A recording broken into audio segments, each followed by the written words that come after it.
I Love the View, the Hillary Clinton special. Mr. Reagan. This is kind of a funny episode of The View because they've got Hillary Clinton on, and then Peter Doocy asked Karine Jean-Pierre about denying the results of the 2016 election, and so the ladies debate this at the top of the show. But it's funny because the OG election denier is Hillary Clinton. She manufactured an entire hoax in order to convince America that Trump stole the 2016 election. Honestly, that woman should be in prison. But first, let's see what the ladies have to say about Karine Jean-Pierre at the top of the show. In one moment, first I have to tell you something.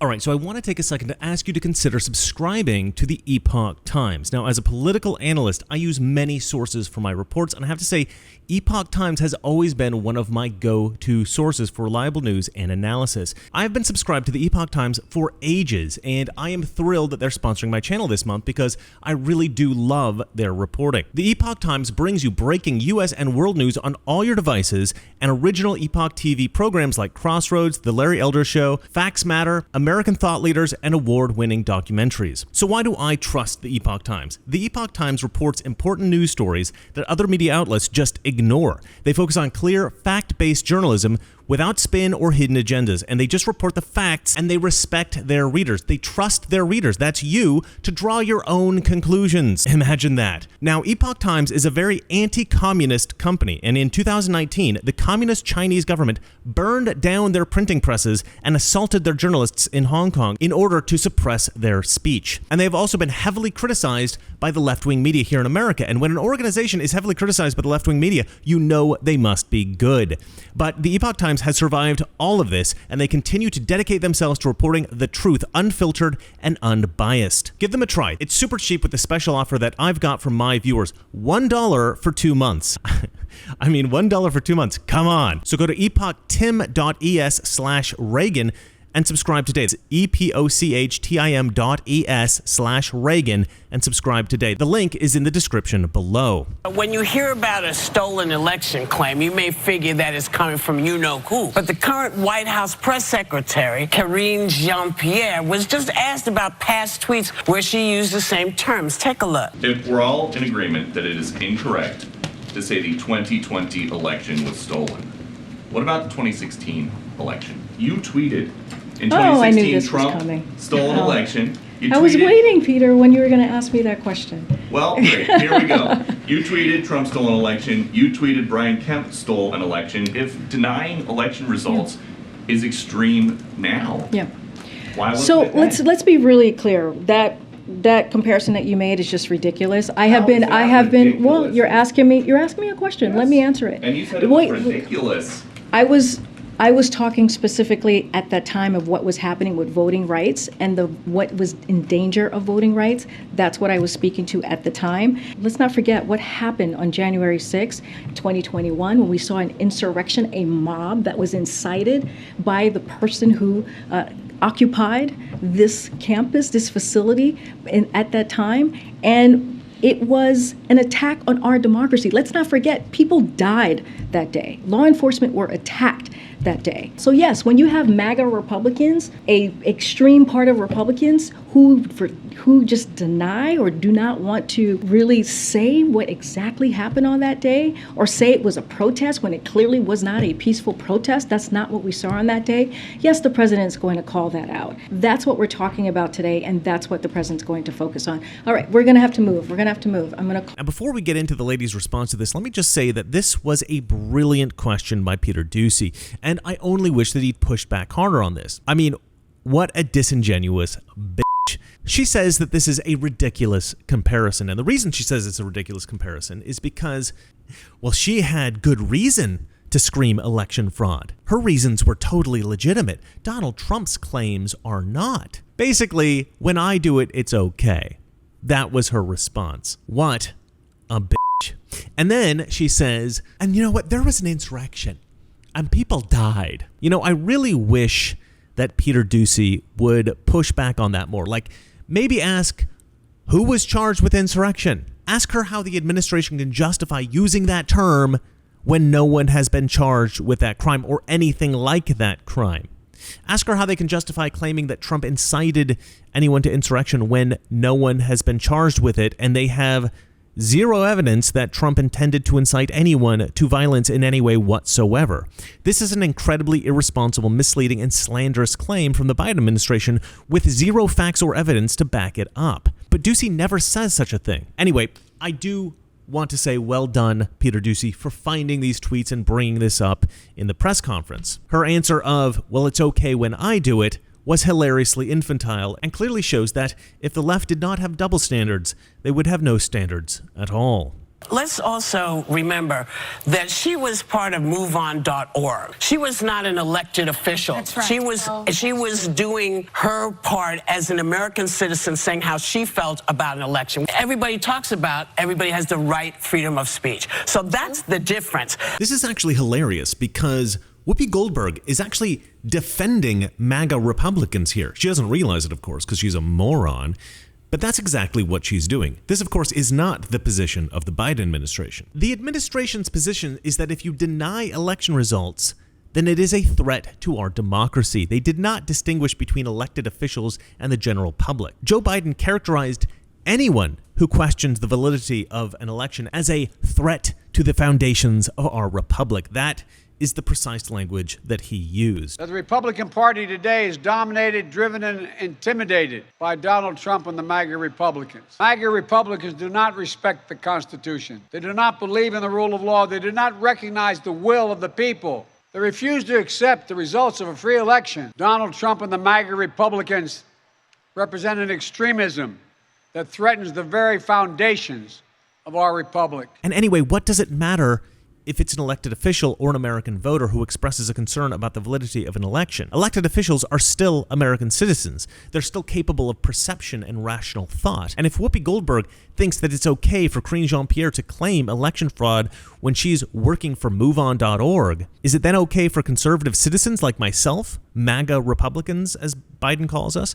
Is it okay for us to question election integrity? Because Biden certainly does not think so. Of course, it's Whoopi Goldberg, so the cogent argument is not one of her strengths. When Trump became president, I think people were so very shocked. The assumption was, at least mine, I'll speak for myself, that Russia must have been involved. I remember calling him an illegitimate president, and that was wrong. I should not have said that, because he was not an illegitimate president. But that was how you felt. You had every right to say it. Now, this actually seems kind of good. Like, wow, Sunny actually recognizes that she was wrong. But here's why she's willing to admit that she was wrong. Because she now wants to judge somebody else for what she did in the past. She wants to judge people for claiming that an election is fraudulent. And since she no longer has a reason to take that position because Trump is now out of office, she can now safely reverse her position in order to condemn somebody else. I mean, it's certainly better than Karine Jean-Pierre's response. It's okay when I do it.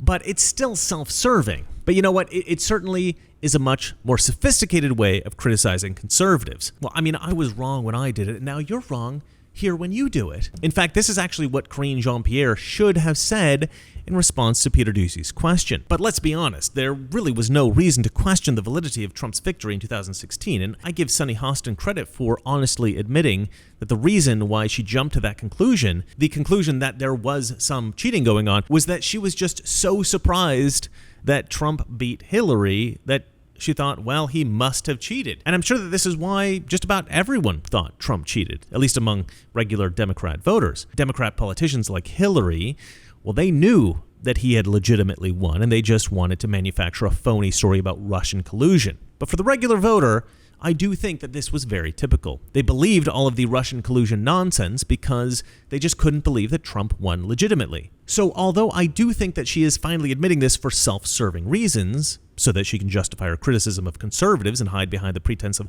rationality and self-awareness, I do think that she deserves some credit for being one of the very few leftists who will finally admit that she was wrong about Russian collusion. There was good reason to investigate Russian interference in the 2016 election, and here's why. The 2020 bipartisan report from the Senate Intelligence Committee, the committee found that the Russian government engaged in an aggressive, multifaceted effort to influence or attempt to influence the outcome of the 2016 presidential election. Okay, but so you were not wrong. But the campaign did not coordinate with the Russians. Joy Behar is a clown. How is it that she's still on this show? She's still insisting that Trump colluded with the Russian government. And she thinks that, well, if we don't have evidence of it after millions of dollars of taxpayer money was spent investigating it, well, that's not proof that it didn't happen. An absence of evidence is not evidence of Trump's innocence. He did collude with the Russians. We just haven't been able to prove it yet.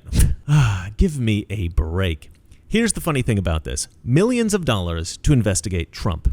His innocence is proven without a shadow of a doubt. On the other hand, zero time or taxpayer money has been spent on investigating the 2020 election, and in fact, a lot of time and effort seems to have gone into suppressing investigations into any kind of 2020 election fraud, and we're not even allowed to suggest that maybe something untoward happened in the 2020 election here on YouTube. If I say anything about the 2020 election that the YouTube overlords don't like, well, they will delete this video and they will suspend my account. And yet, Joy Behar is still going on with this idea that anybody who questions the 2020 election is a terrorist, and anybody who questions the 2016 election is totally justified.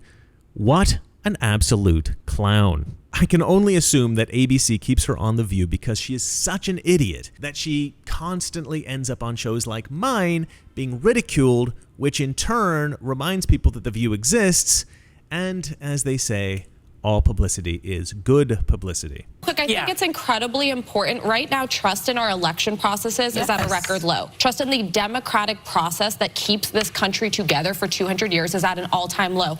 I think it is important that, very prominent Democrats did say in 2016, Nancy Pelosi called Donald Trump an illegitimate president. Now, that is a far cry from what Donald Trump did, which was refuse to leave office, storm the Capitol, incite a mob. I am not equating that. What the hell is she talking about? Refuse to leave office, storm the Capitol? I mean, we've all heard the other lie, inciting a mob. We've heard that. But I've never heard anybody claim that Trump stormed the Capitol himself. I mean, I assume that she misspoke there, but that is a hell of a mistake. She is accusing Trump of storming the Capitol. I mean, could you imagine Trump personally taking an American flag, pushing past the Capitol Police and storming the Capitol? I don't know why. That's just funny to me. But okay, let's just assume she misspoke. She also said that he refused to leave office. That was not a mistake. She seems to actually believe that. What world is she living in where Trump refused to leave office? I remember a bunch of nutcases on CNN and MSNBC were speculating that Trump would refuse to leave office if he lost in the 2020 election. But after the 2020 election, even though Trump stated that he believed that the vote count was fraudulent, he still left the White House. This woman is presenting this as fact to millions of people watching The View. And yes, between 2 and 3 million people watch The View every day, if you can believe that. So this woman is presenting this as fact to millions of people. So this is worse than irresponsible. I mean, leftists are constantly screaming about conservatives spreading misinformation, how dangerous that is. But this is ridiculous. These aren't even things that are claimed by hosts on MSNBC or CNN. This woman is completely out there in la-la land, and I guarantee there will never be any pushback. There will never be an apology. There will never be a correction from the hosts or from the producers of that show or by ABC. They will just let it slide that somebody said Donald Trump personally stormed the Capitol and then refused to leave office. Who is this bitch anyway? Okay, I've just looked her up. So apparently she actually worked in the Trump administration, but she's obviously some kind of never-Trumper rhino. It's funny that The View will hire conservative women, but only if they hate Trump. I mean, if she really thinks that Trump refused to leave office, she needs her head examined. She's as bad as Behar. Now, later in the episode, she actually talks about how her best friend is a Democrat and they share the same values. But day to day, my best friend's a Democrat, and we can talk about politics. We don't avoid it because we share kind of the same values, and that should be normal. Yeah, I don't think that this chick is conservative at all. I think she pretends to be a conservative for her career, but clearly she's been brainwashed by leftist propaganda. But it ended up being good for her because now she's landed a job as the fake Republican on The View. I think it's always okay to question an election, and it's okay to challenge an election. But eventually, you get results from those investigations, the system flexing and working, and then you accept those. We had that with Al Gore in 2000, Hillary Clinton in 2016. The very different thing is it has now been 673 days since the election that is still being denied by the former president. And that's the problem. Well, that's the problem. It's funny that she says eventually you get results from the investigations, but there was no investigation into fraud in the 2020 election. I think William Barr came out and said that there was no voter fraud without actually looking into it. And there have, in fact, been several investigations that actually did show that there was a significant amount of voter fraud. Obviously, this chick has not watched 2000 Mules. Please welcome back former Secretary of State Hillary Clinton and author and activist Chelsea Clinton. Author and activist. What do you call the spoiled child from a rich family that has accomplished nothing in her life? Before we get to the hot topics and everything else, I want to talk about your series, Gutsy. Yes. Inquiring minds want to know, what is the most gutsy thing you've done recently, both of you? I have to say, doing that series and getting way outside my comfort zone. Oh. And I did everything from try to learn to tango, which, believe me, is not easy, to making acorn soup. What's the gutsiest thing you've ever done? Well, I learned to tango and I made acorn soup. She made acorn soup. Making acorn soup. Hashtag living my best life. Wow, what an adrenaline junkie. Well, also, I feel like though she's leaving out that she didn't participate in every activity. So when we went to see our amazing women at the FDNY, our amazing women firefighters, and they asked us both if we wanted to try on gear, my mom was like, my daughter would love to. Wait. She made a show called Gutsy and then refused to try on fireman's gear. I mean, I would imagine that had I made a show like this, I would have been required to actually run through the fireman training course or something like that. Heck, I would have wanted to run through the fireman's training course. I mean, I imagine it would be extremely difficult, but that's how you make good TV. She made a show called Gutsy, and she wouldn't even try on the clothes. I mean, I'm sorry, I know she's old, but what a pussy. I mean, honestly, what? So the FBI seized more than 11,000 documents from Mar-a-Lago. 325 of the documents were marked classified. What was your hot take when you heard about this? Look, I mean...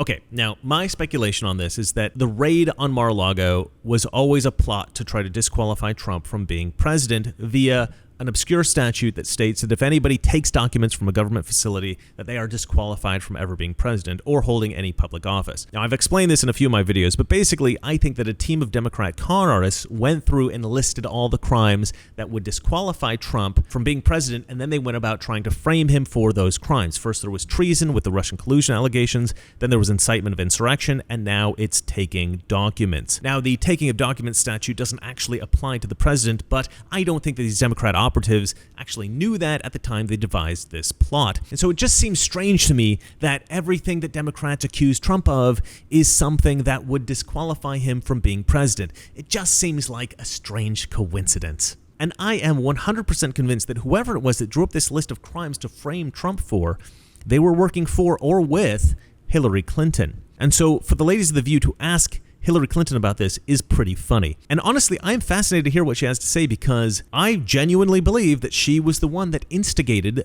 the raid. And keep in mind, she's not going into this question blind. She knew she was going to be asked this. In fact, you can bet money that she told them to ask her about this. This is not an answer to a question. This is Hillary Clinton's statement on the matter. I think this should be taken really seriously. Those documents and the empty folders, as they were marked, suggest that there was really important secret information that is essential to our country's defense and security. The documents also included information about an ally or an adversary's nuclear program. I cannot tell you how terrifying that is. There were times when I was Secretary of State that literally a military courier would come come into my office. He would have like a briefcase locked to his wrist. He would unlock the briefcase. He would give me this document that had really delicate, secret information. I would read it, then I would sign that I had read it. And then she would scan the document. She would send it to Huma Abedin via an unsecured email address on her private server. And then, when she was required to let the FBI see what documents she'd sent on her unsecured private server, she just deleted them all. Whoops, I scrubbed my computer. Like,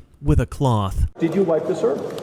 What, like with a cloth or something? Sorry, I will let her finish. It would go back into the locked box, attached to his wrist, and off he would go. I mean, people literally die to get our government information. They go to prison. Yeah. They get exiled. It's dangerous oftentimes. And the idea that this would have been done, I hope everybody takes really seriously. It is not some casual... Not like an overdue library book. No, not like an overdue library book. So she's obviously trying to characterize this as if it was a really terrible thing that Trump did. He somehow got a hold of all this super sensitive stuff about foreign nuclear weapons, and, that's really serious and dangerous. So what Hillary's doing is she's painting this picture of this super secure government process like in a movie. The truth is she's probably in some danger of going to prison for the whole Russian dossier hoax. And so I imagine she really wants to get Trump in trouble in some way or another. If for no other reason than to stay out of prison herself. And some of the documents that Trump took to Mar-a-Lago are undoubtedly related to Operation Crossfire Hurricane, which are the documents that Trump would likely use in order to send Hillary Clinton to prison. And so she is really trying to sell the idea that Trump is the bad guy here. This is super serious, guys. This is like really dangerous, like really. But the truth is, she doesn't actually know what documents Trump had at Mar-a-Lago. So her response here is really just political theater. I was at a dinner party the other night with lawyers and people who are connected to government, everything else. And I took a poll and I said, how many people think that Trump is going to be indicted? And half of them thought he would not. They felt that he would get away with it just like he always does. What is your feeling about that? I don't know, Joy. I've been prejudged wrongly enough. I'm not going to prejudge somebody else. I think the key is what the facts and the evidence are, what the FBI and the intelligence community learn about these documents, how they ended up there, who else saw them.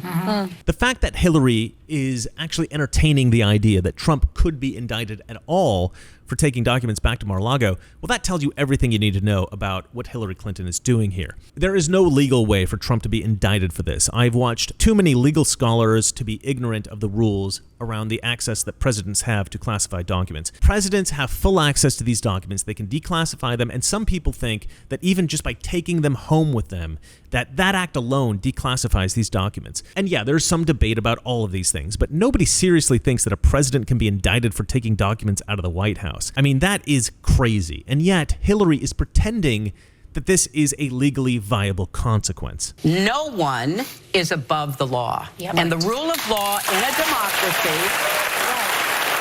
has to be our standard. But we should not rush to judgment. We should take it seriously. We should be concerned about it. And we should follow the facts and the evidence. She says we should follow the facts, follow the evidence. This is hilarious because her team basically invented the Russian collusion hoax, and she's still perpetuating the lie that Trump colluded with Russia to steal the 2016 election. So obviously, she cares nothing about following facts or evidence. But she's trying to make herself sound like a sober and reasonable person, like she's got all this integrity. I can imagine that this is what it would have been like to see Lance Armstrong get asked about his primary competition back when he was winning the Tour de France year after year. What do you think, Lance? Is your opponent using steroids? Well, I've been falsely accused of that stuff myself, and so I don't want to pass judgment here, but, nobody's above the law, but, I'm a really dignified guy, and I got loads of integrity, so it's important that we follow the facts, we follow the evidence, and we just, we wait and see because, we got to be dignified here and level-headed and rational and stuff like that. I mean, I'm not a cheater. I didn't do steroids or anything, honest. Senator Lindsey Graham said that if the former president were indicted, that there would be violence in the streets. Yeah, because obviously if they indict Trump, they are literally removing the democratic process out of the American system of government, and therefore many Americans are going to believe that a revolution is the only option. How worried are you about our country, and do you think the senator incited violence with those remarks? It's funny that she ends this with, do you think the senator incited violence with those remarks? Like, nobody's allowed to speculate about anything because it might make that thing happen? So like when the FBI says you can't criticize the FBI because then somebody might attack the FBI, well then, is then the FBI inciting those attacks? I mean, what a dumb thing to say. After the white nationalist insurrection at the Capitol on January 6th, we know that there are people who believe that violence is an acceptable tool in the United States of America. So I'm very concerned and I'm very disappointed in the senator, and I hope that others do not follow his lead. After the white nationalist insurrection? After the white nationalist insurrection. I mean, I'm aware that they're pushing this lie about the January 6th protest being an insurrection. I'm aware of that. It's dumb. It's absurd, but okay, I'm used to hearing it. I have not heard anyone call it straight up a white nationalist insurrection. I've heard this implied. I've heard people try to argue that the protest was motivated by white supremacy and all this kind of stuff. But she's calling it a white nationalist insurrection as if this is a known thing. You know, it just amazes me how leftists can propose a completely bizarre theory with no evidence, and then in no time at all, they're referencing that same bizarre theory as fact. It's such a deceptive practice, and yet you get this crap all the time with the left. It's common. But this is nuts. I guess she thinks she can say insane things like this and get away with it because she's not in politics. She's just the daughter of people who are in politics. And fair enough, she can say whatever she wants, but maybe let's not go to Hillary's crazy daughter for any kind of insightful analysis anymore. This past week, President Biden gave a speech on democracy and the threats to it. I did worry that by using the language saying many who support the former president are semi-fascist was divisive. Do you think the president met the right tone, or do you think that this was divisive and could have been framed better? I think he did a very important service to the country. Too many people are not yet aware of how fragile our democracy is. And I'm not going to second guess the language he used. There has been so much that has gone beyond anything I ever would have dreamed of, starting with January 6th. So many threats of violence and concerns that people are expressing about the country coming apart and all of that. So I think he did a real service, and I personally thought it was a strong and necessary speech. This is not surprising. Hillary thinks everything that Biden said in his weird devil speech was perfectly fine. You know, this actually really annoys me, and I know I shouldn't let it get to me, but it really does bother me. It annoys me that she keeps pretending that conservatives are violent. This has been a bullshit claim on the left for a long time now. They pretend that we're white supremacists, like Chelsea just said. They pretend that we're violent, like Hillary just said. They know these things aren't true, but they keep saying them because their policies are so bad for the country that they can't really have an honest debate using those points. So they instead have to smear us. There's a great video made by JP Sears about how to be a beta male in the gym. Here's how to be a beta male in the gym. Tell yourself a story they're just compensating for their insecurities on the inside. This will help you feel more justified about your insecurities that are on the inside and on the outside. I wonder what they're compensating for. They're probably on steroids. They're probably Russian too. So this guy is consoling himself by saying, well, the only reason that these guys are better than me is because they're insecure. And I feel like that's exactly what Hillary is doing here. She's saying, well, yeah, maybe Trump is a better president than I ever would have been. Maybe Republicans have better policies than we Democrats have, but you know what? They're violent racists. So you should vote for incompetent Democrats like me anyway. Don't compare our policies.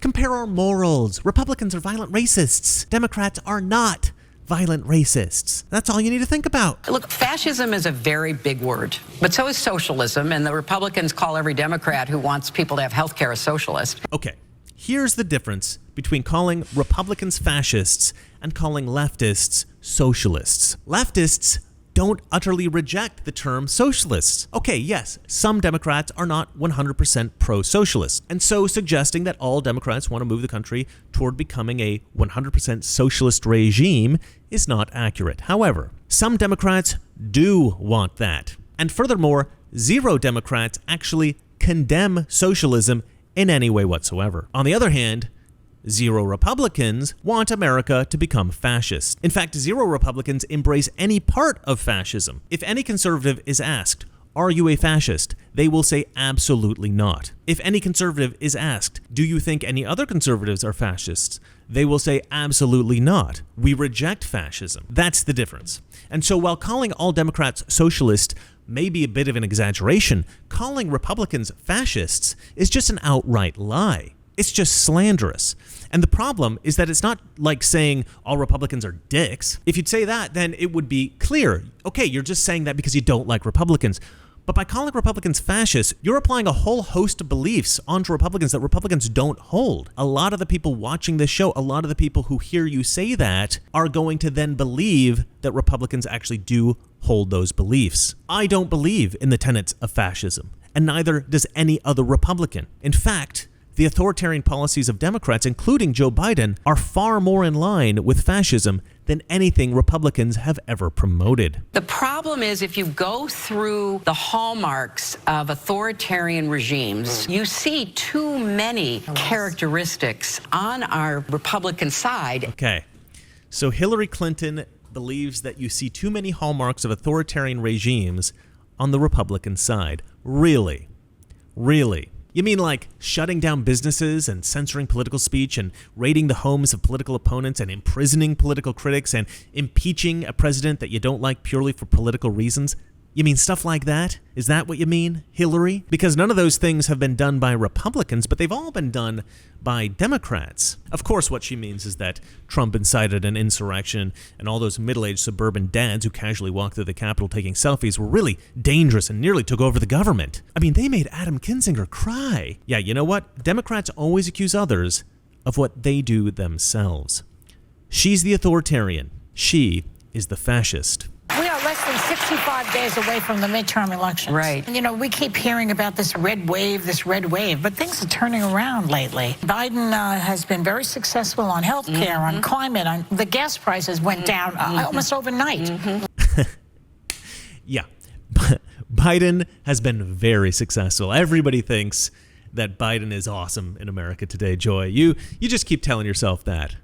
What a clown. I also think it's an important conversation for us to be having because of how much our former president really not only mainstream but mainline hate in our country. Yes. And I think we all have to be standing up against hate against women, against people of color, against people with disabilities, against trans Americans, against everyone who is under so much more kind of the whisper of violence, the threat of violence than they were even a few years ago. And so it was really important to us to include gutsy women standing up to hate, standing up to white supremacy, standing up to bigotry, because I think we all need to be doing that right now. Honestly, I don't know if Chelsea Clinton really believes what she's saying here. Trump mainlined hate in America? What is she talking about? You know what? She does seem gullible enough to actually believe this. But, you know, she's also a Clinton. So my first assumption is that she's just kind of fear-mongering and this is demagogy. It's pretty astonishing, though, how casually she presents this lie as if it's common knowledge. My guess is that she watches a lot of MSNBC because the presenters on MSNBC, they all talk like this. And so, I don't know, maybe she really thinks this stuff. You would think that you would want an accurate perspective so that you're in a better position to speak intelligently about your political opponents. But the fear-mongering does seem to work for them, so I guess they're just going to keep doing what works. I mean, it's pure evil, but if you are that desperate for power, I guess you'll do anything.